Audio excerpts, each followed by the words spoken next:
আসসালামু আলাইকুম। সারা বাংলাদেশে আজকে বন্যায় কবলিত মানুষ খুবই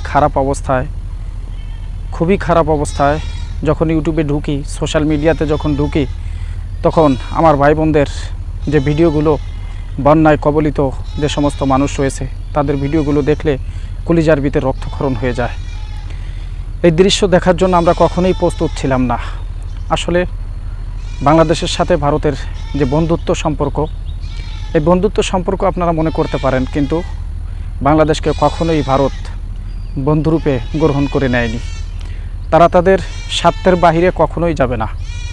তারা যখন আমাদের পানির প্রয়োজন হয় না তখন তারা পানি দিয়ে আমাদেরকে ভরপুর করে দেয়, আর যখন আমাদের পানির প্রয়োজন হয় তখন তারা বাদ ছাড়বে না, তারা আমাদেরকে পানি দিবে না। এটাই হচ্ছে তাদের বন্ধুত্বর পরিচয়।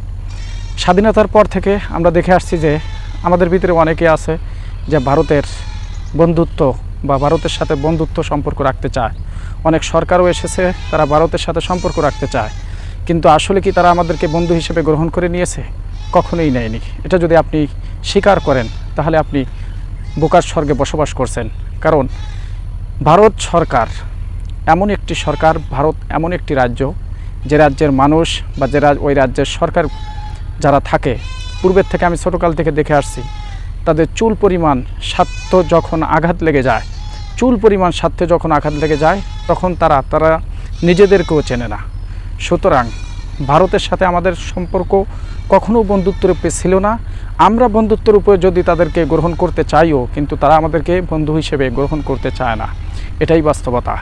আর ভারত তাদের স্বার্থের আঘাত পড়লে তারা কখনোই কাউকে চেনে না। এমন একটি রাষ্ট্র ভারত, দেখবেন সারা বিশ্বের ভিতরে তাদের কিন্তু একটা নাম আছে। তো এত কিছু আমি বলতে চাচ্ছি না।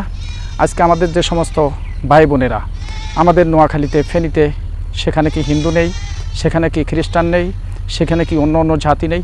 বাংলাদেশে সকল ধর্মপ্রাণ, সকল মুসলিম, হিন্দু, বৌদ্ধ, খ্রিস্টান সকলেই আছে, সকলেই বসবাস করতেছে, সকলেই কিন্তু এই সমস্যার মধ্যে রয়েছে।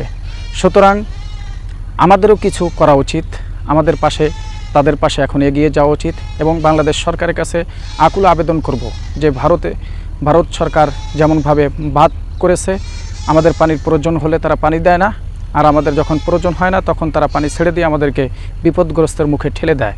ঠিক তেমনইভাবে আমাদেরও একটি বাঁধ তৈরি করা উচিত এবং সেই বাঁধ আমাদের যখন প্রয়োজন হবে তখন আমরা ছাড়ব, যখন আমাদের প্রয়োজন হবে না তখন আমরা ছাড়ব না।